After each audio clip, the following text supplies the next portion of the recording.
A Ukrainian kamikaze drone just destroyed two Russian S-400 missile launchers in the Belgorod region. The S-400 radar completely failed to detect the incoming drone, marking a catastrophic failure of Russia's most advanced air defense system. This is unprecedented. The S-400 Triumph is supposed to be Russia's impenetrable shield, yet it couldn't stop a single kamikaze drone.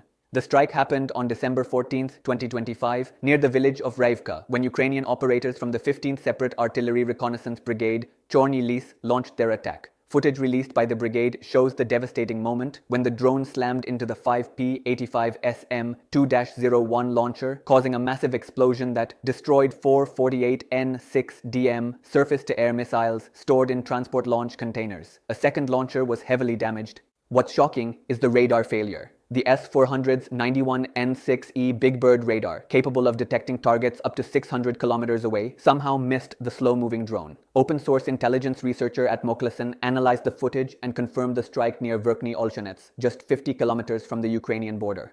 This isn't the first S-400 failure. Ukrainian forces have systematically targeted these systems across Crimea and Belgorod, exposing their vulnerability to low-cost drones. In June 2025, Ukraine's GUR destroyed two S-400 radars in Crimea, proving the system can be defeated. Russia's defense ministry denies the damage, claiming no air defense systems were harmed. But multiple video confirmations and satellite imagery prove otherwise. The loss of these launchers significantly degrades Russia's ability to protect critical infrastructure in the Belgorod region. The S-400's failure raises serious questions about whether Russia's multi-billion-dollar air defense network can cope with modern asymmetric warfare. Ukrainian drones costing thousands of dollars are destroying systems worth hundreds of millions. The question is, should Ukraine continue targeting S-400 systems, or is this just provoking Russian escalation? Drop your thoughts below.